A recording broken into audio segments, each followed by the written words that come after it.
Ребята, у нас экстренное включение.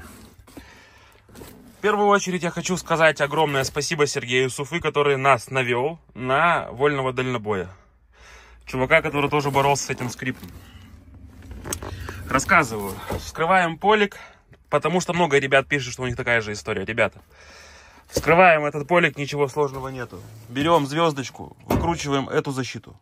Еда. Выкручиваем эту защиту. Подбираемся мы сюда. Здесь болты крепления кабины. Этот болт, вот этот вот болт, он у меня был вот здесь, чтобы вы понимали. Я его рукой сначала закручивал. Этот затянутый, тот затянутый. Проверить лучше всех.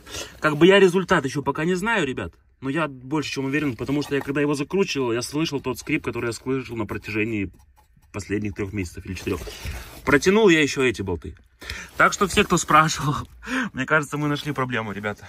С правой стороны такая же история. У кого скрипит, тоже таким образом решается.